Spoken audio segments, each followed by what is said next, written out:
So angeless, so precious, I see the time in all my life when you are guarding Shalom.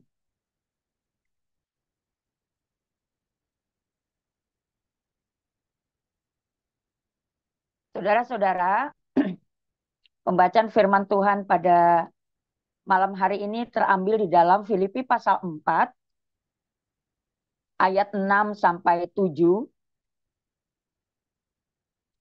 Filipi 4 ayat 6 sampai 7, demikianlah firman Tuhan. Janganlah hendaknya kamu khawatir tentang apapun juga, tetapi nyatakanlah dalam segala hal keinginanmu kepada Allah dalam doa dan permohonan dengan ucapan syukur. Damai sejahtera Allah yang melampaui segala akal akan memelihara hati dan pikiranmu dalam Kristus Yesus. Berbahagialah mereka yang membaca firman Tuhan serta merenungkannya dalam kehidupannya sehari-hari. Saudara-saudaraku yang dikasihi Tuhan, kehidupan kekristenan kita tidak bisa lepas dari yang namanya doa. Mengapa? Karena kalau kehidupan kita tidak dibangun dengan doa, hidup kita, saudaraku, akan mengalami yang namanya kekhawatiran, mengalami yang kebingungan, mengalami bimbang, mengalami ketakutan. Seseorang yang hidupnya tidak dibangun dengan doa, hidupnya, saudaraku, pasti selalu takut, selalu khawatir, selalu cemas. Nah, saudara, pada malam hari ini seperti tema kita dikatakan tetap berdoa. Ya, tetap berdoa. Nah, saudaraku, mengapa anak Tuhan nggak suka berdoa? Setidaknya ada dua hal, saudara. Mengapa anak-anak Tuhan itu nggak suka berdoa? Yang pertama, ketika anak-anak Tuhan itu berpikir bahwa tanpa doa saya nggak bisa kok melakukan hal ini dan hal itu, nggak perlu doa, gitu ya. Jadi segala sesuatu yang dia kerjakan kekuatan dia sendiri. Dan hal itu dialami oleh anak-anak Tuhan. Mereka misalnya, saudaraku, pelayanannya jalan terus. Kegiatan-kegiatan pelayanan jalan, tetapi saudaraku yang mereka kerjakan dalam pelayanan itu hanya dengan kekuatan dirinya sendiri. Sehingga ketika dia menghadapi satu masalah atau persoalan di tengah-tengah pelayanan, saudara, dia akan kecewa, gitu ya. Bahkan di tengah-tengah pelayanan yang dia kerjakan dan lakukan, saudara, karena dia melakukannya kekuatannya sendiri, gitu ya. Pokoknya saya bisalah. Oh, jadi WL bisalah, nggak perlu persiapan. Oh, mau bawain firman bisalah, gitu. Pokoknya semua serba kekuatan dirinya sendiri tanpa melibatkan Tuhan. Di dalam perjalanan itu, saudara, akhirnya dia akan mengalami kekecewaan. Tidak hanya itu, orang-orang yang mengandalkan dirinya sendiri tidak dalam hal berdoa, saudara, nanti pada akhirnya dia menunda, tidak melakukan sesuatu yang baik, saudaraku. Akhirnya kehidupan kerohanian mereka mati, gitu. Mengapa kehidupan kerohanian mereka mati? Karena doa kita ini kan nafas kehidupan, ya. Orang yang nggak suka berdoa, ke jasmaninya hidup, tetapi kerohaniannya itu mati. Orang yang nggak suka berdoa, saudaraku, sepertinya dia tuh hidup, tetapi kerohaniannya tidak hidup. Nah, saudara, dua hal orang-orang yang tidak suka berdoa. Yang pertama, yaitu orang yang mengandalkan kekuatan dirinya sendiri. Dan yang kedua, orang-orang yang tidak suka berdoa, biasanya orang-orang yang tidak bisa menguasai dirinya sendiri. Jadi orang yang tidak suka berdoa biasanya itu dia tidak bisa mengontrol dirinya sendiri, saudaraku. Dia melakukan hal ini, hal itu, pokoknya semau saya, sesuka saya, gitu ya. Tidak mau melibatkan Tuhan. Nah, sementara kita sebagai anak-anak Tuhan, kita dituntut bahwa doa itu menjadi gaya hidup. Doa itu adalah habitat kita. Dan doa itu, saudaraku, kita ngerjakannya itu seperti satu proses ya. Proses yang terus-menerus kita lakukan. Mengapa? Karena kalau kita tidak belajar untuk melakukannya itu dalam satu proses, kita menjalani doa itu akhirnya misalnya, saya berdoa-berdoa terus tapi nggak dijawab Tuhan. Udah mulai bosen gitu. Nah, saudara, pada malam hari ini kita mau belajar. Setidaknya ada 4 hal yang dapat kita pelajari tentang doa. Di situ temanya pray. P yang pertama, saudaraku, yaitu prioritas. Nah, orang yang suka berdoa adalah orang yang memprioritaskan Tuhan di atas segala-galanya. Orang yang suka berdoa adalah orang yang pokoknya Tuhan nomor 1. Tuhan yang utama di atas segala sesuatu. Nah, doa, orang yang memprioritaskan Tuhan di dalam segala sesuatu, saudara, masalah dia itu tetap ada. Pergumulan dia tetap ada. Tetapi karena dia memprioritaskan Tuhan, mengutamakan Tuhan, melibatkan Tuhan, masalah ada karena dia suka berdoa, saudaraku, dia menjadi pribadi yang kuat. Misalnya, saudaraku, seseorang yang mengalami pergumulan kehidupan yang begitu berat, atau pergumulannya itu seperti gunung yang ada di hadapan dia. Nah, saudara, gunung yang ada di hadapan dia yaitu persoalan-persoalan hidup ya, yang berat gitu ya. Nah, mungkin orang ini dia tidak bisa memindahkan gunung itu. Tetapi dengan seseorang berdoa, saudara, dia tidak bisa memindahkan gunung, tetapi dia bisa melewati gunung itu. Artinya bahwa di dalam kehidupan seseorang, dia mungkin, saudaraku, masalah itu ada, tapi dia bisa menjadi pribadi yang kuat gitu ya. Dia bisa kuat melewati masalah dan pergumulan yang ada. Dia nggak bisa memindahkan gunung itu di hadapan dia, tetapi dia bisa melewati gunung itu. Kenapa? Karena dia memprioritaskan Tuhan. Tuhan yang utama, Tuhan segala-galanya. Nah, saudara, saya mengambil contoh dari kehidupan Daniel. Kita mau belajar bersama di dalam Daniel pasal 6. Daniel pasal 6 ayat 11 sampai 12, demikian firman Tuhan. Demi didengar Daniel bahwa surat perintah itu telah dibuat, pergilah ia ke rumahnya, dalam kamar atasnya ada tingkap-tingkap yang terbuka ke arah Yerusalem. 3 kali sehari ia berlutut, berdoa, serta memuji Allahnya seperti yang biasa dilakukannya. Nah, saudara, kita perhatikan bahwa orang yang tidak mengutamakan Tuhan, mengutamakan doa di atas segala-galanya, saudaraku, dia ketika menghadapi masalah, cari Tuhan ini terakhir.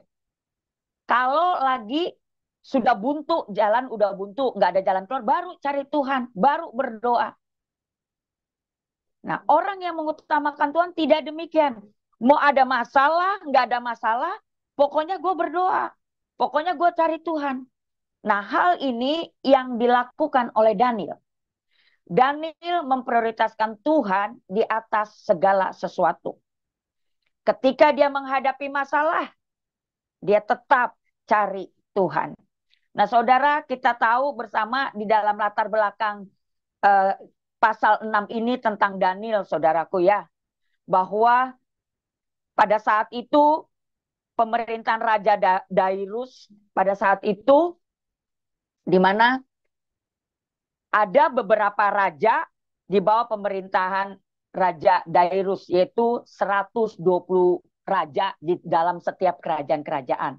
Nah, di dalam setiap 120 kerajaan ini, saudaraku, ada wakil-wakil raja. Nah, di bawah wakil-wakil raja ada pejabat-pejabat tinggi. Nah, salah satunya pejabat tinggi itu adalah Daniel.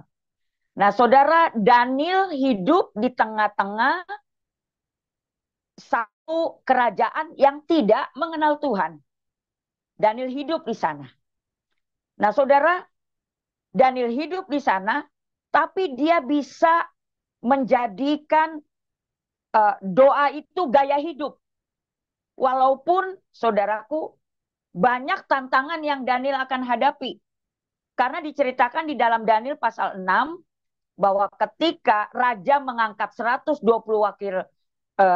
wakil raja di tengah-tengah kerajaan-kerajaan yang ada, saudaraku, di antara semua orang itu, mereka tidak suka dengan Daniel karena Daniel menyembah Tuhan. Mereka berkata kepada Raja Darius, selama 30 hari, kalau ada orang yang tidak menyembah Raja Darius, tapi menyembah Allah lain, dewa lain, atau manusia, mereka akan dihukum. Nah, saudara, mereka mencari-cari kesalahan Daniel, saudaraku. Akhirnya, dengan surat yang mereka keluarkan, bahwa orang yang melanggar hukum itu, yaitu dengan menyembah dewa, menyembah Allah, mereka akan dihukum. Nah, saudara, akhirnya mereka tahulah bahwa Daniel lah yang menyembah Allah. Nah, di situ dikatakan, saudaraku, ketika mereka mendapati Daniel menyembah Allah lagi berdoa, saudaraku, Daniel tetap melakukan doa. Dikatakan di dalam satu hari, dia 3 kali berdoa. Dia mencari Tuhan, dia mengutamakan Tuhan, dia tidak takut apa-apa, saudaraku. Mau masalah di depan dia berat, mau kematian ada di depan dia, saudaraku, dia tetap berdoa. Saudara, yang ingin saya mau katakan adalah ketika seseorang berdoa, mereka akan mendapatkan satu kuasa yang dari Tuhan, saudaraku, yang dari Tuhan, dan mungkin orang lain tidak mendapatkannya. Saudaraku, Daniel orang yang suka berdoa. Di situ dikatakan, saudara, bahwa Daniel diberikan Allah roh yang luar biasa. Daniel diberikan roh yang luar biasa. Mengapa Allah memberikan Daniel roh yang luar biasa? Karena dia suka berdoa. Saudara, orang yang suka berdoa, Tuhan memberikan roh yang luar biasa kepada orang tersebut. Nah, saudara, saya menelusuri roh yang luar biasa itu bagaimana sih? Ternyata, saudaraku, roh yang luar biasa itu adalah hikmat, saudara. Hikmat yang datangnya dari Tuhan. Roh yang luar biasa itu datangnya dari Tuhan, yang Tuhan berikan kepada seseorang yang berdoa. Nah, Daniel orang yang suka berdoa. Dia diberikan roh yang luar biasa, dia diberikan hikmat, saudara. Kalau kita telusuri hikmat dalam bahasa Ibrani yaitu hokma, bijaksana. Tapi kalau kita masuk dalam perjanjian baru, hikmat itu berarti Sophia. Sophia artinya tidak hanya bijaksana, tapi roh yang luar biasa. Jadi saudara, orang yang suka berdoa, dia diberikan hikmat, roh yang luar biasa dari Tuhan. Nah, hal itu Tuhan berikan kepada Daniel. Kenapa? Karena dia suka berdoa. Saudara, saya rindu saudara dan saya, kita menjadi anak-anak Tuhan yang suka berdoa.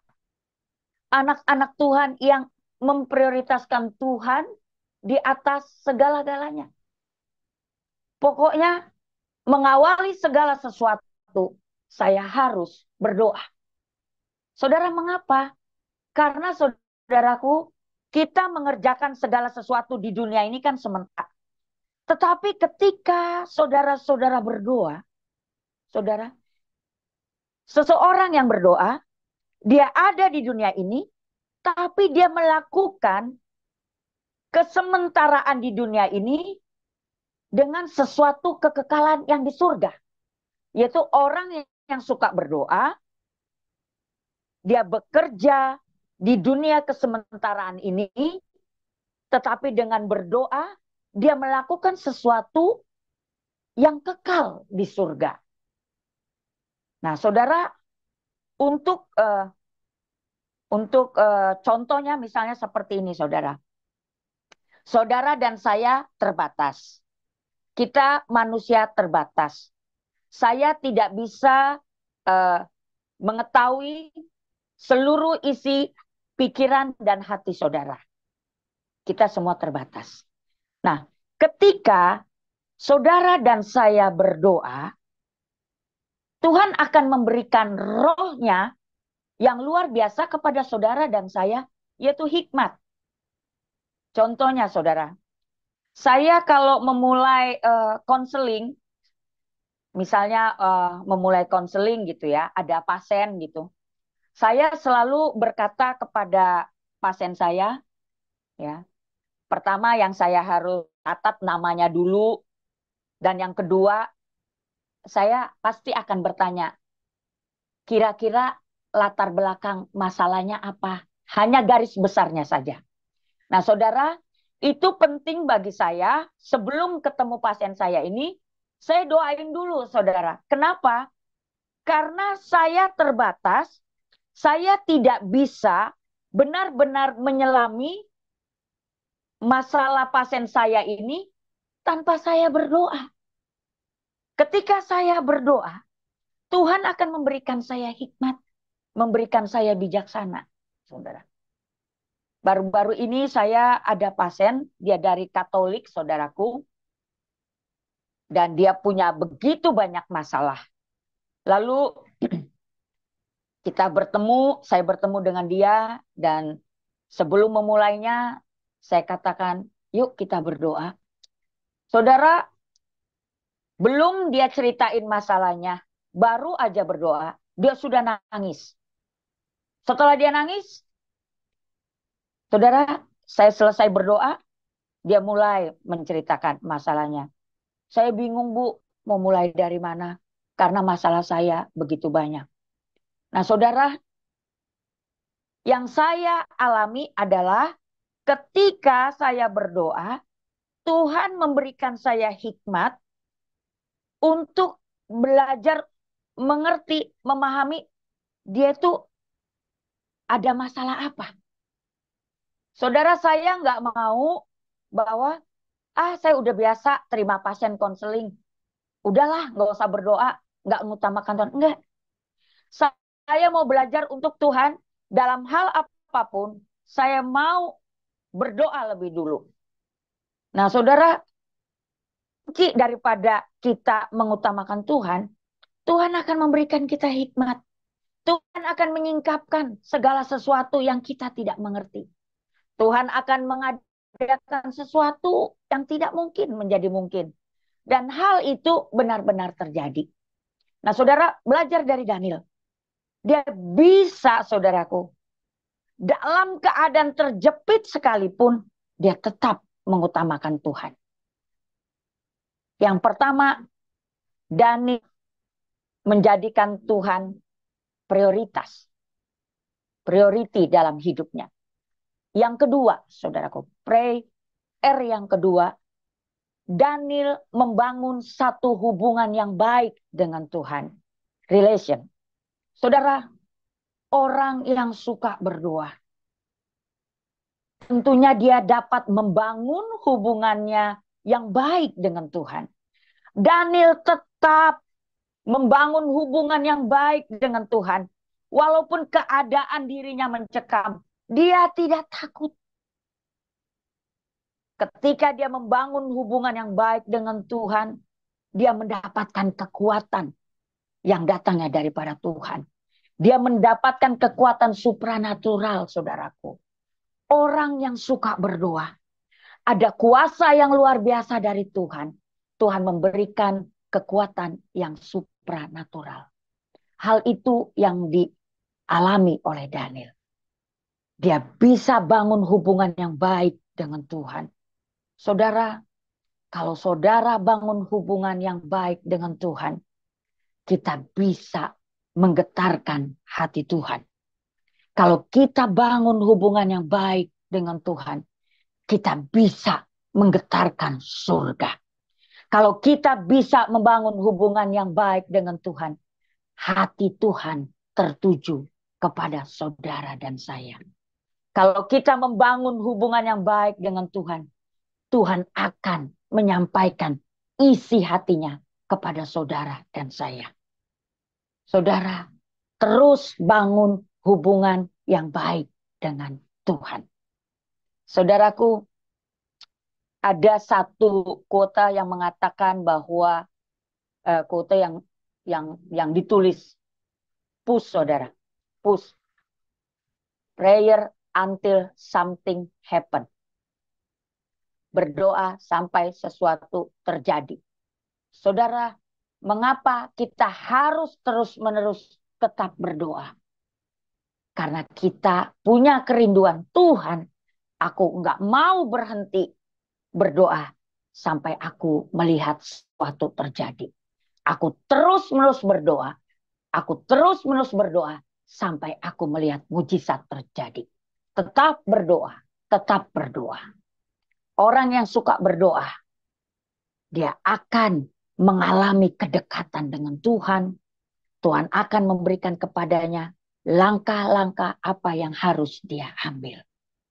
Saudaraku, satu ketika papa saya mengalami kecelakaan dan matanya hampir buta.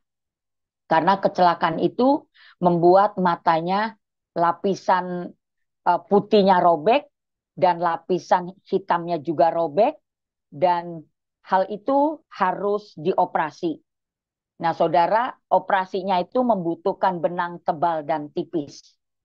Kebetulan saat itu di rumah sakit tidak ada benang yang tebal dan tipis. Dan dokter menyuruh saya untuk mencari benang itu, saudaraku, benang tebal dan tipis.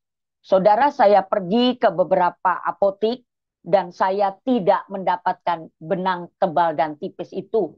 Di dalam perjalanan saya kurang lebih 1,5 jam saya mencari benang itu dan tidak mendapatkannya. Saudara, di dalam mobil saya berdoa kepada Tuhan. Tuhan, saya sering berdoa untuk orang sakit. Hari ini saya rindu Tuhan melakukan mujizat. Saya nggak dapat benang untuk operasi mata bapak saya. Saya rindu Tuhan, saya melihat mujizat. Bapak saya sembuh. Saudaraku, saya balik ke rumah sakit. Saya berkata kepada dokter, dok, saya nggak dapat benang tebal dan tipis. Lalu dokter itu berkata, Bu, waktu ibu pergi tadi, saya memperhatikan mata bapak ibu, matanya yang selaput hitamnya dan selaput putihnya, saya lihat merekat sendiri. Robeknya itu sembuh. Saudara, saya sungguh percaya bahwa ketika saya berdoa di mobil tadi, ketika saya tidak mendapatkan benang tebal dan tipis, Tuhan melakukan mujizat dalam kehidupan bapak saya. Sehingga bapak saya tidak buta. Saudaraku, mungkin ketika kita berdoa, kita rasakan, biasa-biasa saja. Tuhan nggak menjawab doa kita. Saudaraku, yang ingin saya mau katakan adalah ketika seseorang berdoa, mungkin kita tidak bisa merubah keputusan Tuhan. Tetapi saudara, pada saat seseorang berdoa, Tuhan selalu menyediakan yang terbaik. Pada saat seseorang berdoa, dia tidak bisa merubah keputusan Tuhan. Tetapi Tuhan akan melakukannya yang terbaik. Mengapa, saudara? Kita bisa melihat dalam perjalanan Tuhan Yesus sebelum dia disalib. Tuhan Yesus katakan, ya Bapa, biarlah cawan ini lalu daripadaku. Bukankah itu bentuk daripada doa dari Tuhan Yesus? Lalu apakah Bapa di surga merubah keputusannya pada saat Tuhan Yesus berdoa? Tidak. Tapi Bapa melakukan yang terbaik. Yaitu Tuhan Yesus tetap menjalankan penyaliban. Artinya saudaraku, ketika seseorang berdoa, mungkin mereka tidak bisa merubah keputusan Tuhan. Tapi Tuhan, yang jelas Tuhan melakukan yang terbaik. Saudaraku, tetap bangun hubungan yang intim dengan Tuhan. Karena orang yang membangun hubungan yang dekat, intim dengan Tuhan, dia mengerti detak jantung Tuhan. Orang yang berdoa, doanya itu sedekat dengan nafas hidupnya. Saudaraku, yuk kita bangun hubungan yang intim dengan Tuhan. Mungkin selama ini kita begitu sibuk dengan pekerjaan kita. Kita begitu sibuk dengan pelayanan kita. Sehingga kita tidak punya waktu lagi membangun hubungan yang intim dengan Tuhan. Saudara, yuk. Firman Tuhan mengingat-ingatkan kita. Bangun kembali hubungan yang intim dengan Tuhan. Karena kalau kita tidak membangun hubungan yang intim dengan Tuhan, kita akan menjadi pribadi yang khawatir. Kita akan menjadi pribadi yang hidup penuh dengan ketakutan. Kita menjadi pribadi yang hidup dengan kebimbangan.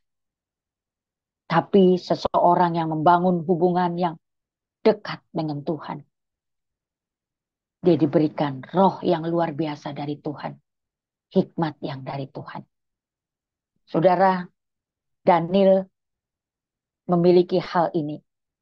Yaitu dia punya hubungan yang intim dengan Tuhan. Dia bisa membangun kehidupan doanya 3 kali sehari. Ia berlutut dan berdoa. Dikatakan dia berlutut, berdoa, serta memuji Tuhan. Saudaraku, ketika persoalan, pergumulan menekan saudara dan saya,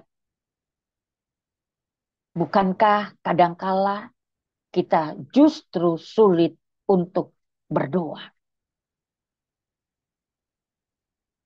Saudara, Daniel justru di tengah-tengah tekanan yang ada, dia tidak merubah segala sesuatunya. Dia tetap berdoa. Tetap aja 3 kali dia berdoa. Saudara, untuk melatih hal itu nggak gampang. Tapi hal itu dilakukan Daniel. Karena bagi Daniel, doa itu sudah bagian dari hidupnya. Sudah menjadi kebiasaan. Sudah menjadi habitat. Doa menurut Tuhan Yesus yaitu perintah. Kita harus berdoa dikatakan. Bertekun di dalam doa. Dan kita harus berjaga-jaga dalam ucapan syukur. Daniel juga dia berdoa, dia memuji Tuhan. Sebagai anak-anak Tuhan, kita bisa mengambil contoh daripada Kristus. Bahwa Tuhan Yesus menjadikan doa gaya hidupnya. Sebelum dia terjun melakukan kegiatan, saudaraku. Dia mencari waktu untuk berdoa. Subuh-subuh dia udah cari Bapa. Saudara belajar dari Tuhan Yesus. Kita juga diingatkan bahwa kita juga harus berdoa setiap waktu. Tidak hanya kejepit baru kita berdoa. Tidak hanya punya masalah baru kita berdoa. Enggak. Mau ada masalah atau tidak. Mau ada tekanan atau tidak. Mau ada hal apapun kita harus terus-menerus berdoa. Karena ini adalah perintah Tuhan. Kita harus berjaga-jaga dan berdoa dengan ucapan syukur. Berdoa berbicara tentang hari ini. Berdoa berbicara tentang hari esok. Berdoa berbicara tentang hari yang akan datang. Terus menerus kita lakukan. Dikatakan berjaga-jagalah di dalam doamu itu dengan permohonan yang tidak putus-putusnya.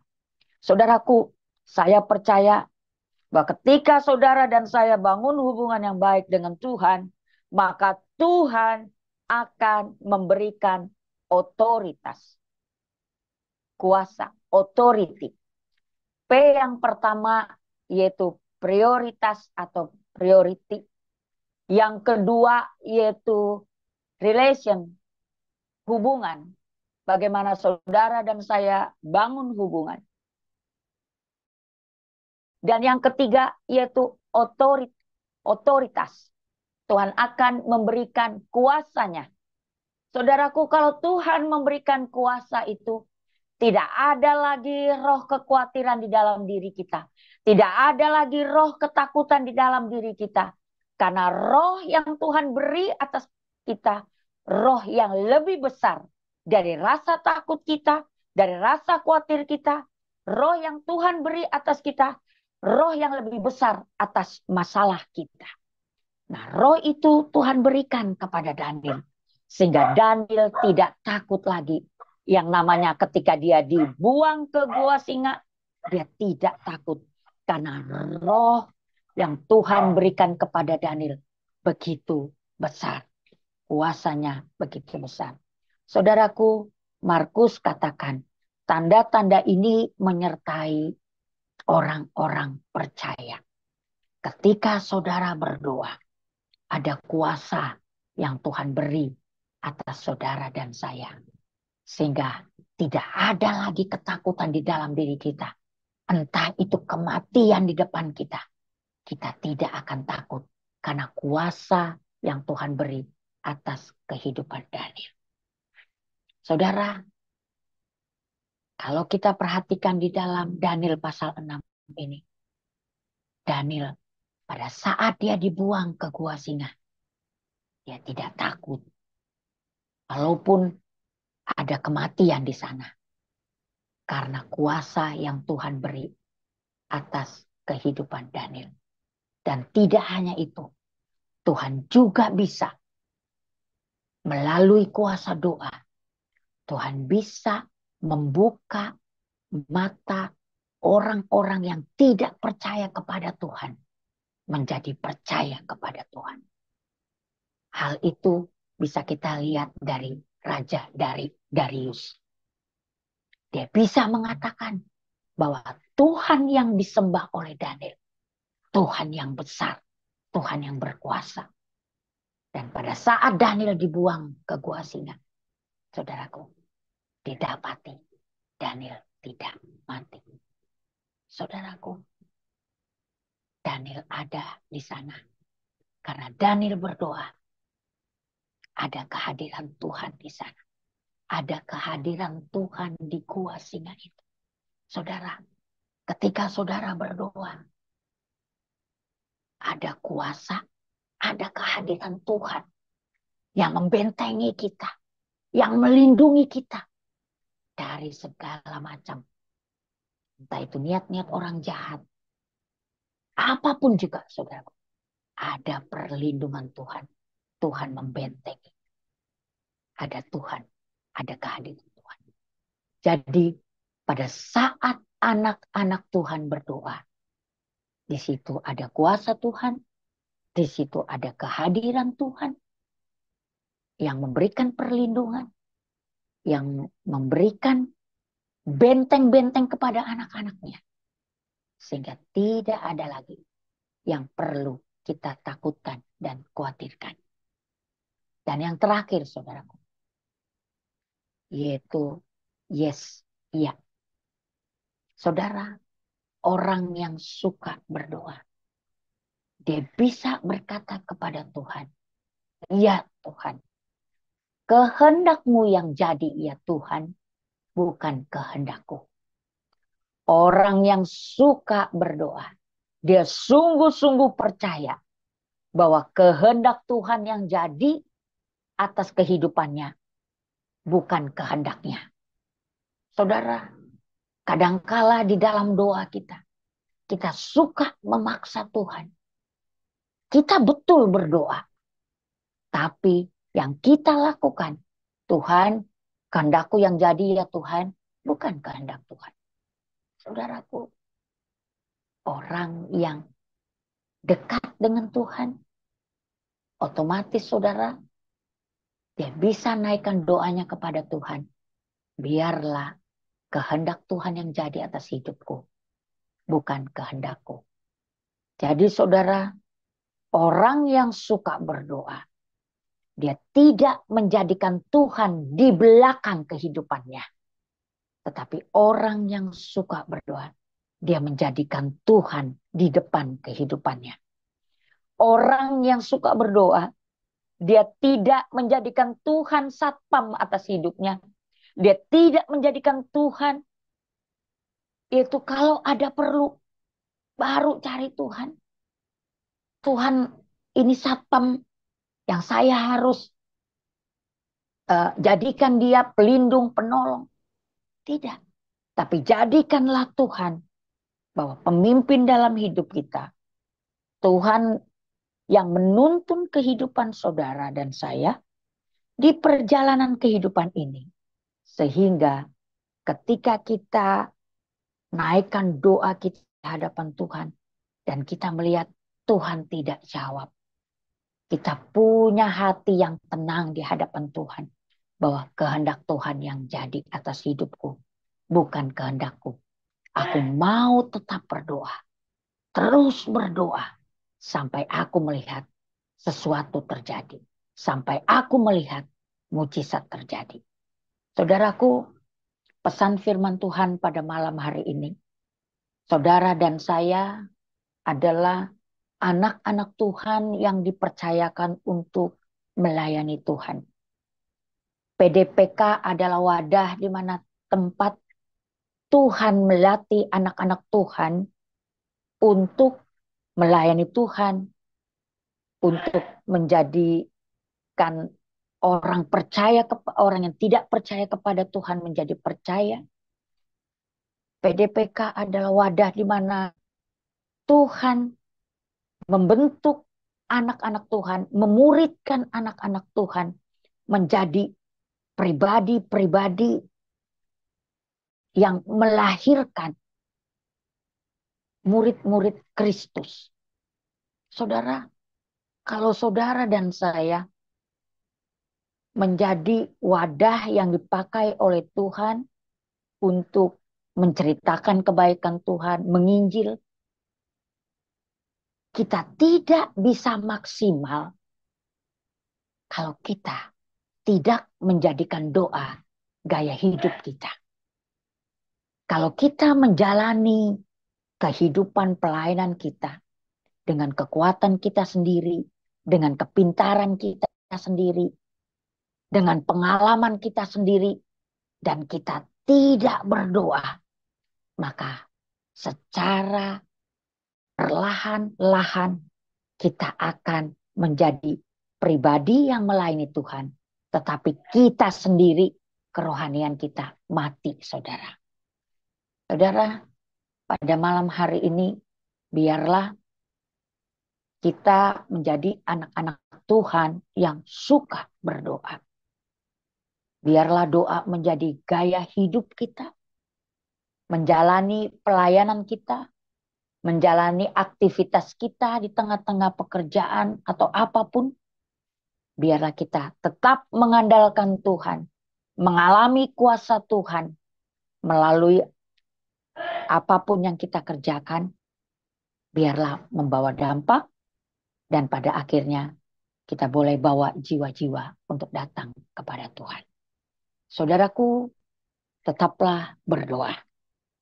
Kalau doa kita belum dijawab, Tuhan, aku mau tetap berdoa. Belum lagi dijawab Tuhan, Tuhan, aku tidak akan pernah berhenti berdoa sampai aku melihat mujizat Tuhan terjadi dalam hidupku. Saudaraku, mari jadikan Tuhan yang utama. Prioritas. Bangun hubungan yang baik dengan Tuhan. Relationship yang baik. Maka Tuhan akan memberikan otoritas kuasanya kepada saudara dan saya. Dan dia akan berkata, ya. Dia akan menjawab setiap doa saudara dan saya. Jangan pernah berhenti berdoa. Amin.